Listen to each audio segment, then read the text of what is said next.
우리 말씀의 제목 같이 한번 읽습니다.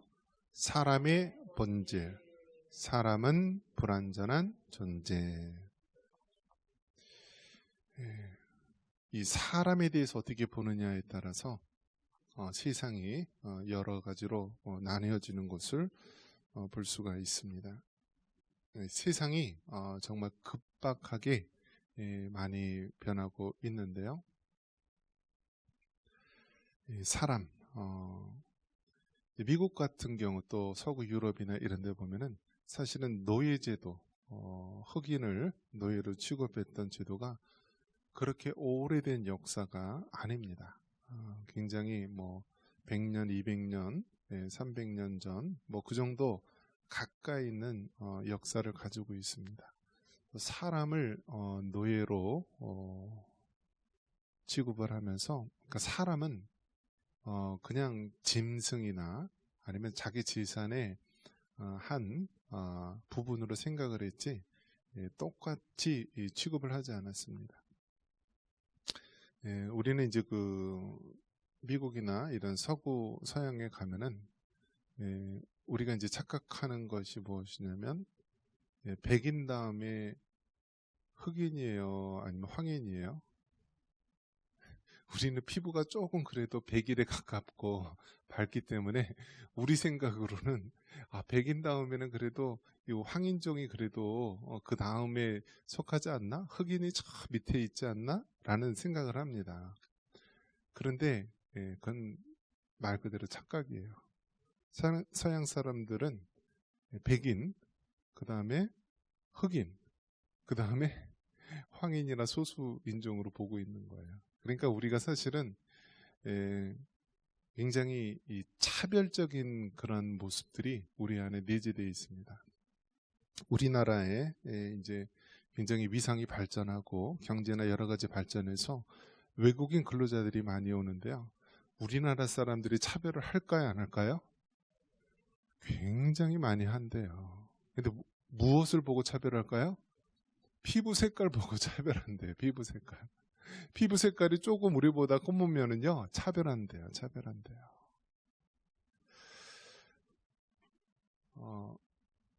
인도에는 이 카스피 제도가 있어가지고요, 이 계급별로 한 5가지 계급으로 나누고요. 가장 위에 있는 계급이 어떤 종교 그런 지도자들이 가장 위의 계급이고, 그 다음에 귀족이나 무슨 계급 해갖고 이렇게 하는데, 그것이 이제 그 이름의 성을 보면 알 수가 있대요. 이름의 성을 보면 이 사람이 어느 정도 계급이 있는지 알 수 있는데, 요즘에는 그런 카스트 제도, 신분 제도가 없어서 그렇다라고 하지만 아직도 그 인도 사람들은 자기보다 신분이 낮고 이런 사람들하고는 같이 어울리지 않으려 하고 식사도 같이 안 하려고 한다라고 합니다. 지금 우리가 살고 있는 이 시대 보면은요, 그러한 인간들끼리 차별하는 모습이 있습니다. 우리가 이제 서구 문명을 보면서 정말 백인들은 나쁘다. 어떻게 피부 색깔을 가지고 그 흑인들을 짐승처럼 그렇게 대할 수가 있느냐. 우리나라의 상황은 어떨까요? 우리나라 사람은요, 더 악랄하고 더 잔인합니다. 왜 그렇죠? 그래도 서구 유럽은 피부 색깔이라도 달라서 차별을 하지만 우리는 어떻죠? 똑같이 생기고요. 같은 언어, 같은 말을 사용했는데 부모의 신분에 의해서 이 자손들까지도 차별을 했었어요. 그래서 노비들, 천민들, 그렇게 해서 그 사람들은 태어나면서부터 부모의 그 신분에 의해서 차별 지어졌는데요. 정말 그 양반이나 귀족에 의해서 그 노비들이나 천민들의 생명은 짐승보다 못한 그런 삶을 수백 년 동안 우리나라에 이어왔어요. 그러니까 사실 우리나라도 노예제도가 있었어요, 없었어요? 그게 있었던 거예요, 사실은.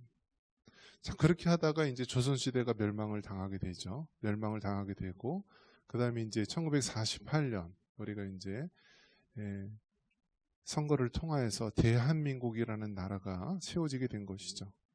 그러니까 사실 우리나라 근대화, 또, 이 국민들이 신분 차별을 겪지 않고 똑같이 대한다라고 하는 그러한 현대의 그런 문물, 현대 문화의 영향을 받은 것이 그리 오래되지 않은 역사입니다.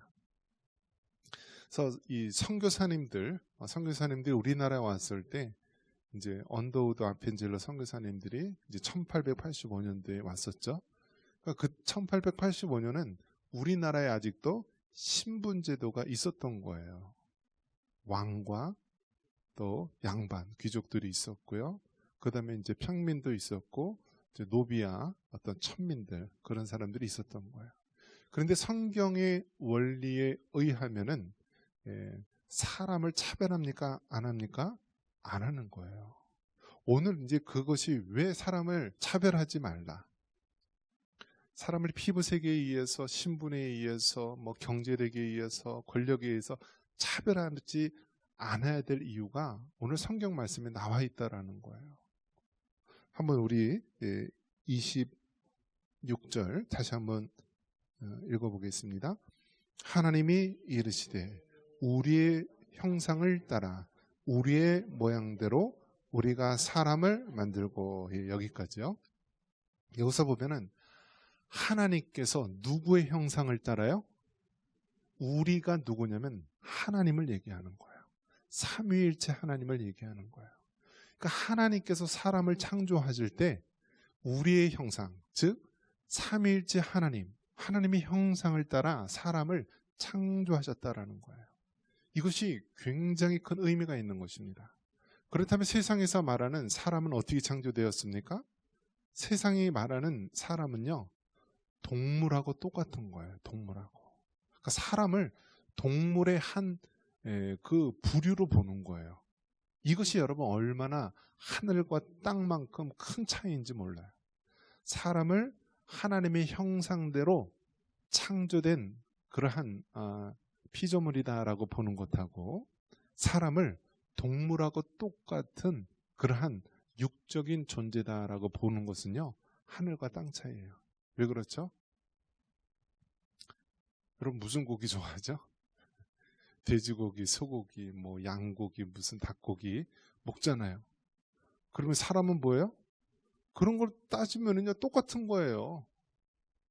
사람 고기도 먹어도 괜찮은 거예요. 그런 식으로 만약에 따진다면 사람을 동물하고 똑같이 본다면. 그래서 실제로 이 복음이 들어가지 않은 곳에서는요 사람을 먹는 경우가 있었어요. 그래서 우리가 흔히 식인종이라 그러죠. 사람을 먹는. 그래서 예전에 저도 이제 인도네시아 그 단기 선교로 갔을 때요. 거기서는 이제 섬으로 이루어진 나라예요. 수천 개, 수만 개 섬으로 이루어진 나라이기 때문에 식인종이나 뭐 해적들이나 그런 사람이 많은데 어느 종족에 가면은요. 전쟁이 일어나고 싸우면은요. 전쟁이 승리하면은 그 전쟁에 패배한 사람들 그 시체를요. 먹는데요. 근데 그 먹으면은 그 사람의 혼령이 자기한테 와서 자기가 강해진다라고 생각을 해서 그렇게 한다고 합니다. 그래서 그렇게 인육을 먹는 풍습이요. 불과 오래되지 않을 정도로 그렇게 있었다라고 합니다. 그러니까 여러분 그게 얼마나 큰 차이입니까?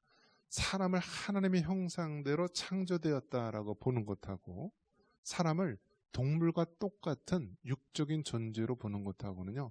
하늘과 땅 차이라는 것입니다. 그래서 여러분 사람은 하나님의 형상대로 지음받은 존귀한 자임을 믿으시기 바랍니다. 자, 그러면 또 다른 논리로 또 본다면은요. 자, 낙태라는 것을 봤을 때 낙태. 전통적으로 기독교에서는요. 낙태를 금지했어요. 특히 철저히 지켰던 데가 어디냐면 천주교에서는 더더욱 그랬어요. 천주교에서는 굉장히 아예 낙태를 하지 않도록 했는데요. 이 천주교는 항상 누구 말을 듣죠? 성경 말씀을 듣습니까? 아니면 교황 말을 듣습니까? 교황 말을 들어요. 교황 말을. 그러니까 과거에는 제사 문제 때문에 많은 사람들이 순교하고 죽었는데요. 이제는 뭐 마음 놓고 제사 지내잖아요. 장려하잖아요. 그것은 종교 행위가 아니라 하나의 문화 형태이기 때문에 제사 드려도 상관없다. 자, 이처럼 우리가 생명에서 봤을 때요, 지금 점점 서구와 또 어떤 그 좌편향된 그 사람들이 계속 주장하는 게 무엇이냐면 낙태법을 허용하도록 그렇게 만드는 것입니다. 낙태법을. 그런데 그 낙태를 했을 때요, 성경에서는 그 태중에 잉태되는 그 순간서부터 하나의 독립된 생명이요 인격체로 보는 것입니다. 그래서 성경에 보면 야곱과 에서가 어머니의 태중에 있을 때도 이렇게 이야기가 나오지 않습니까? 그러니까 사람을 어떻게 보느냐? 어머니의 태중에 있을 때조차도 하나의 독립되고 존귀한 생명으로 보는 것입니다. 그런데 세상적인 원리로 본다면은 이 어머니 뱃속에 있는 그 태아가요, 생명으로 보는 것이 아니라 하나의 어머니의 살점으로 보는 거예요. 어머니의 몸의 한 일부분으로 보는 거예요. 그러니까 그 부모의 의사에 의해서 낙태를 하고 지울 수 있다는 거예요. 이것이 바로 세상적인 논리인 것입니다. 요즘엔 또 이 검진이 발달해가지고요, 장애가 있을 것 같은 아이를 미리 판명을 하거나 미리 예측을 할 수 있습니다. 그리고 임신 중에 먹지 말아야 될 약이나 어떤 방사선이라든지 어떤 그런 걸 접하거나 그러면은 공공연히 낙태를 하게 되죠. 그러면 우리가 기독교적인 관점에서 본다면은요, 아이가 임신 중에 먹지 말아야 될 그런 약을 이 산모가 먹는다든지 어떠한 그 잘못된 환경에 있었을 때 그 아이를 낙태를 해야 됩니까? 말아야 됩니까? 세상적인 원리에 보면은 장애가 있는 아이를 알고서도 굳이 낳을 필요가 없다라고 보는 것이 세상적인 견해예요. 그러면 기독교적인 관점에서 보면은 이 장애를 가질 것 같은 아이라 할지라도 어떻게 해요? 그 생명은 존귀한 거로 보는 거예요. 존귀한 거로 본다. 그래서 2차 세계대전 때 우리가 유대인을 600만 명을 학살을 했었죠.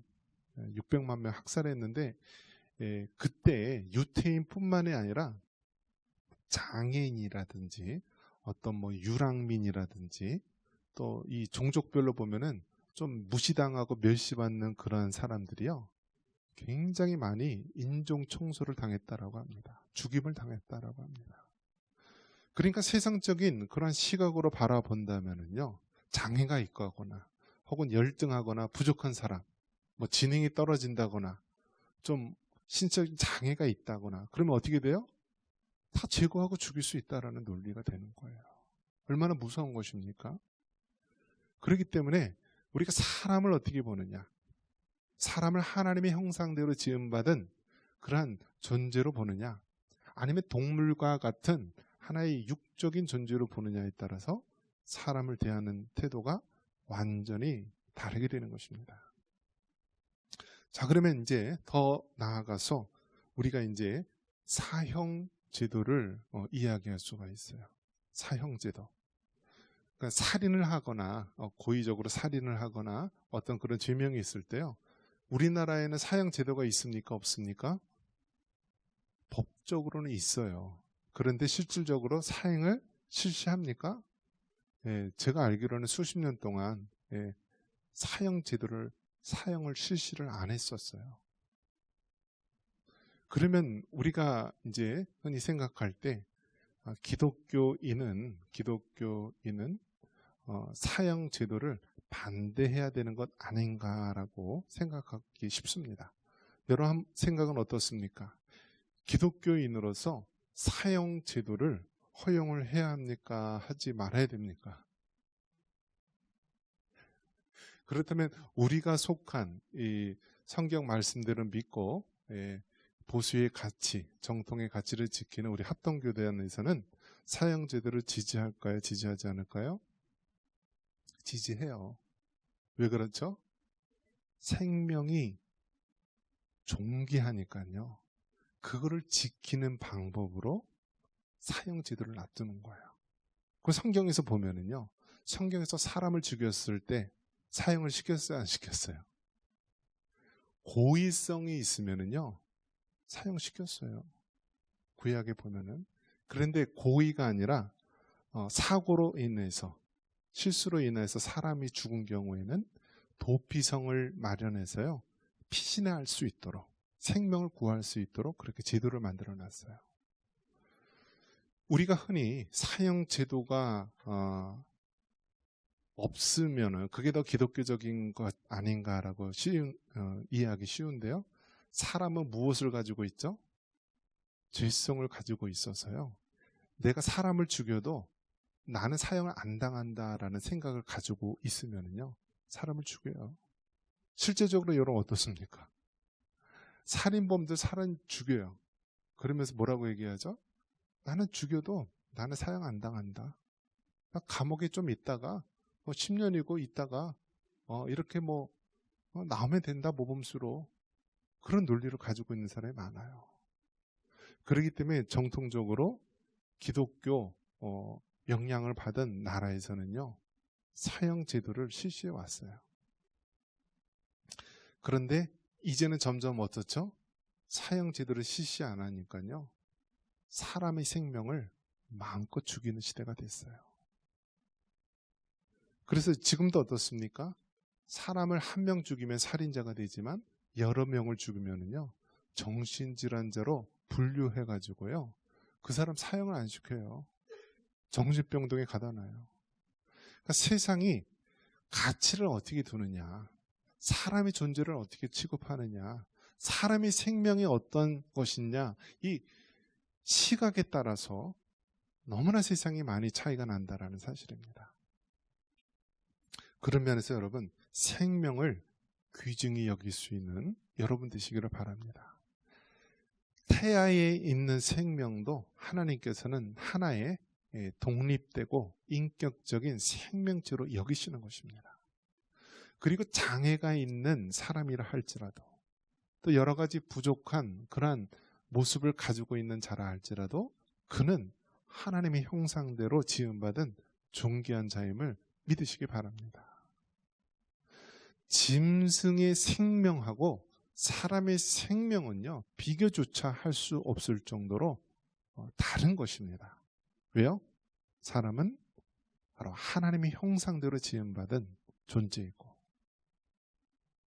또 절대로 동물과 같지 않다. 개나 돼지나 다른 짐승과 다르다라고 하는 것이 성경의 가치입니다. 자, 그런데 인간 세상에 죄가 들어오게 되죠. 창세기 6장 5절에 보면은 우리 같이 한번 읽어보겠습니다. 창세기 6장 5절입니다. 여호와께서 사람의 죄악이 세상에 가득함과 그의 마음으로 생각하는 모든 계획이 항상 악할 뿐임을 보시고. 그건 처음에 하나님께서 사람을 창조하실 때요, 첫째 날 해와 달과 이렇게 쭉쭉쭉 해서 마지막 여섯째 날 동물들을 만들고 마지막 사람을 만드십니다. 근데 사람을 창조할 때 하나님께서 어떻게 만드셨죠? 흙으로 사람을 빚으시고 생기를 그 코에 불어 넣으시니 사람이 살아있는 생명이 된지라라고 말씀하고 있습니다. 그러니까 다른 동물이나 이런 것들이요, 뭐로 지었어요? 말씀으로 있으라 하니까 있었던 거예요. 해 있으라, 별이 있으라, 동물 있으라, 식물 있으라. 그런데 사람은 어떻게 지었다고요? 흙으로 빚으신 거예요. 그리고 어떻게 했다고요?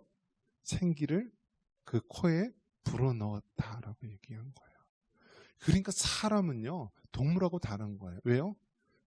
그냥 말로 이렇게 지은 다른 동물이나 이런 존재들하고 하나님께서 직접 흙으로 빚으시고 생기를 그 코에 불어넣으심으로 빚어진 존재하고는 다르다라는 거예요.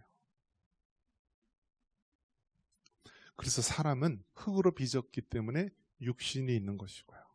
그리고 생기를 그 코에 불어넣었기 때문에 영적인 존재로 지음받은 거예요.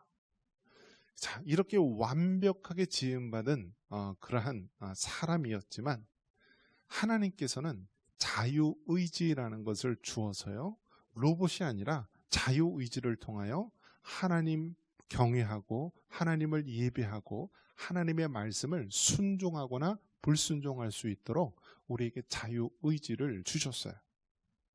그런데 어떻게 됩니까? 첫째의 사람 아담과 하와가 하나님의 말씀을 어기고요, 선악과를 먹게 됩니다. 그러면서 하나님의 말씀대로 정령 죽게 되는데, 하나님과 사람 사이에 이 교제가 단절이 되면서 영적인 죽음을 맞이하게 되죠. 그리고 육신적으로도 죽음을 맞이하는데, 사람의 생명이 100세 안팎으로 살다가 육신의 죽음을 맞이하게 되죠. 이것이 오늘날 아담과 하와의 후손, 모든 후손들, 우리에게도 해당되는 모습입니다. 하나님의 형상대로 지음받은 존귀한 자이지만, 우리는 또 다른 한편에 태어나면서부터 우리는 죄성을 가지고 원죄와 자범죄를 가지고 이 땅에 태어난 그러한 자입니다. 그래서 사람을 뭐라고 부르죠? 불완전한 존재로 보는 거예요. 한번 따라해 보겠습니다. 사람을 불완전한 존재로 본다. 이것이 굉장히 중요한 사항입니다. 사람을 불완전한 존재로 보느냐, 아니면 사람을 완전한 존재로 보느냐에 따라 차이가 있는 거예요. 세상의 논리로 본다면 사람을 완전한 존재로 보는 거예요. 태어날 때. 그것을 뭐라고 표현하냐면 백지와 같은 그러한 깨끗한 상태로 태어난다라고 보는 거예요. 그래서 세상의 교육이라든지 세상에 있는 모든 시스템들 보면은요, 기독교적인 가치관이 추구하는 것하고 다르다라는 거예요. 왜요? 그들은 사람을 처음에 태어날 때 완전한 백지와 같은 상태로 태어나는 것으로 보는 거예요. 그래서 사람들이 자라날 때 가만히 놔두면 알아서 잘 된다라고 보는 거예요. 그런데 가만히 놔두면 알아서 잘 돼요? 그렇지 않다라는 거예요. 왜죠?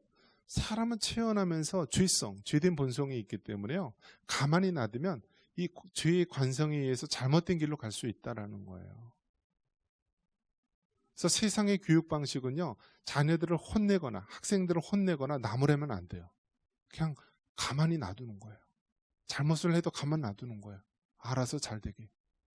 그런데 기독교적인 가치관에서 보면은 자녀들이나 학생들 가르칠 때요, 사람은 죄성을 가지고 있고 연약함이 있고 불완전한 존재이기 때문에 잘못된 것에 대해서 이야기를 해주고 훈육이 따르고 그렇다라고 성경은 말씀을 해주고 있는 거예요. 다 이 모든 것이 왜 그래요? 죄 때문에 그렇다라는 거예요. 죄 때문에 그렇다. 자, 그러면 이 한 개인, 한 인간, 한 개인의 개인적으로 봐서도요, 죄성이 있느냐 없느냐, 완전한 존재이냐 불완전한 존재이느냐, 이렇게 개인적으로도 우리가 많은 차이가 있는데요. 그렇다면 우리가 가정과 교회와 더 넓은 의미의 사회라는 측면에서 우리가 이것을 이해해야 되는 것입니다. 그래서 우리가 오늘 이제 첫 시간인데요, 바로 사회생활에 대한 문제입니다. 한번 따라해 보겠습니다. 사회생활. 사회생활은요, 우리가 이제 기독교인으로서 크게 세 가지를 생각해 볼 때, 가정생활이 있고요, 그 다음에 교회생활이 있고요, 그 다음에 사회생활. 이 사회생활을 생각해 볼 수가 있습니다. 사회는 무엇을 얘기하냐면 같은 이제 무리끼리 모여서 이루는 집단을 얘기하는데요. 우리가 이제 좁은 의미에서는 가족이 있고요, 그 다음에 우리가 신앙의 공동체로 이루어진 교회가 있다라고 한다면, 사회는 이 나라, 우리가 대한민국 혹은 우리가 어떤 큰 이 사회의 한 무리를 이루고 있다라고 볼 수 있는데요. 이 사회생활에 대해서 기독교인으로서 어떻게 우리가 살아가야 되는지를 살펴봐야 되는 것입니다. 사회. 그래서 영어로는 이게 society 혹은 community, 또 world 이런 식으로 이제 표현이 될 수가 있는데요. 우리가 사회를 생각할 때, 이 사회를 생각할 때 먼저 사람이 완전한 존재냐, 사람이 불완전한 존재냐, 이것을 먼저 우리가 전제를 하고 살펴야 된다는 거예요. 사람은 불완전한 존재이기 때문에 딱 잘못된 선택을 하면 어떻게 해요? 죄가 들어올 수 있는 거예요. 죄가 들어올 수 있는 거예요. 2차 세계대전 때 히틀러가 유태인을 600만 명을 죽이고요. 전 세계 전쟁에 소용돌이를 들게 해서 수천만 명이 목숨을 잃고 얼마나 많은 사상자가 일어났습니까? 그런데 그 히틀러가요, 뭐 어느 날 갑자기 막 이렇게 쿠데타나 힘으로 갑자기 그 지도자가 된 것이 아니라 사람들의 선거 시스템을 통하여서요, 그렇게 인기를 받아서 그렇게 독일의 총통 자리에 오르게 된 것입니다. 그러니까 이것은 무엇을 상징하는 것입니까? 사람은 불완전한 존재이기 때문에요, 사람을, 지도자를 잘못 뽑을 수도 있고요, 또 제대로 된 사람을 뽑았어도 그 사람이 변질돼서 불완전한 존재이기 때문에 잘못된 길로 갈 수 있다는 거예요. 그래서 이것이 굉장히 중요한 거예요. 중요한 거예요. 한번 따라해 보겠습니다. 사람을 믿지 말고, 사람은 사랑의 대상이다. 그러니까 우리가 오해하는 것이 무엇이냐면, 사람을 믿음의 대상으로 여길 때 우리가 좌절하거나 실패하는 것입니다. 저 사람을 대통령으로 뽑으면, 저 사람을 지도자로 뽑으면 모든 것이 잘 해결되고 잘 되겠지. 마치 구약 시대에 이스라엘 백성들이 저 사울이라고 하는 사람을 왕으로 뽑아달라고, 그러면 정말 우리가 다른 세상에 있는 나라처럼 우리가 강대하고 좋은 세상이 되지 않을까라고 생각하는 것과 마찬가지인 것입니다. 그런데 어떤가요? 사람은 완전히 불완전해요? 불완전한 존재예요.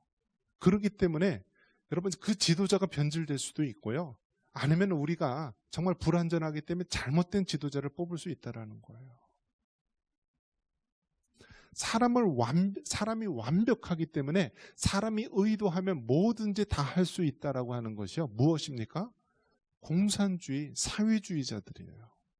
그 사람들은 사람을 완벽한 존재로 보고요, 사람이 뭐든지 다 바꿀 수 있다라고 보는 거예요. 세상을 바꿀 수 있다. 정말 그렇습니까, 여러분? 그래서 공산주의를 책으로, 학문으로 배우면 공산주의자가 되지만, 공산주의를 삶으로 경험하게 되면은 공산주의를 반대하는 반공주의자가 된다라고 말합니다. 즉, 여러분, 사람이 그렇게 안 된다라는 거예요. 사람이 생각한 대로 그렇게 만들어지지 않는다라는 거예요. 왜요? 사람은 불완전한 존재이기 때문이다. 지금도 학계에서 학문적으로 많은 사람들이 이야기합니다. 정말 공산주의, 사회주의, 그러한 사회를 만들 수 있느냐, 없느냐, 자본주의가 옳으냐, 사회주의, 공산주의가 옳으냐, 이 논쟁을 가지고 수백 년 동안 학자들이 다투고 있습니다. 다투고 있어요. 그런데 성경은 분명하게, 명확하게 이야기합니다. 사람은 어떤 존재라고요? 불완전한 존재다. 만약에 사람이 완전한 존재라고 한다면요, 정말 유토피아 같은 세상을 만들 수가 있죠. 그런데 사람은 불완전한 존재이기 때문에 우리가 잘못된 방향으로 사람을, 지도자를 세울 수도 있고, 또 지도자가 불완전한 자이기 때문에 잘못된 방향으로 이끌 수 있다는 거예요. 그렇기 때문에 우리 그리스도인들은 이 사회에, 이 나라에 살아갈 때 사람은 불완전한 존재이기 때문에 늘 우리가 죄된 것, 잘못된 것이 있을 수 있다는 것을 우리가 깨닫고 올바른 쪽으로 이끌어 나가야 된다는 거예요.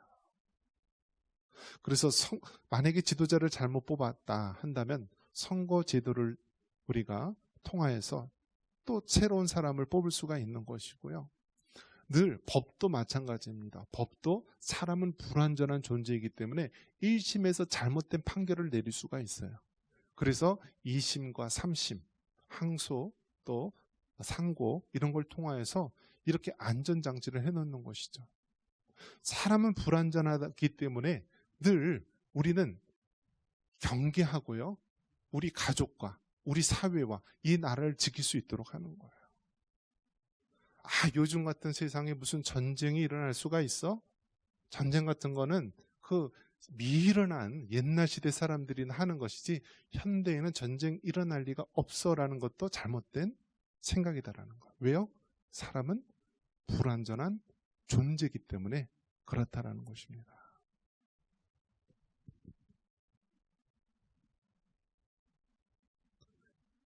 말씀을 믿습니다. 여러분, 사람은 하나님의 형상대로 지음받은 존귀한 자입니다. 그러나 인간 세상에 죄악이 들어오면서 사람은 불완전한 존재이기도 합니다. 그렇기 때문에 우리는 그리스도인으로서 늘 우리 자신과 이 사회를 살펴야 됩니다. 한순간의 잘못된 선택으로 우리가 죄악에 빠져들 수도 있고요. 이 사회가 잘못된 방향으로 나아갈 수 있기 때문입니다. 왜 그리스도인을 세상의 소금이요 빛이라고 했습니까? 세상 사람들은 하나님을 알지 못하고 성경의 진리를 알지 못하기 때문에 사람이 완전하다고 보고 잘못된 길로 갈 수 있습니다. 하지만 우리 그리스도인은 사람은 불완전한 존재요. 오직 하나님만이 완전한 자임을 우리가 고백하고 이 사회의 잘못된 것을 본다면 우리가 그것에 대해서 바로 이끌 수 있고 소금이 부패함을 방지하듯이 이 사회가 잘못된 방향으로 가는 것을 방지하도록 소금의 역할, 빛의 역할을 감당해야 합니다. 이러한 은혜가 있기를 주님의 이름으로 축원합니다.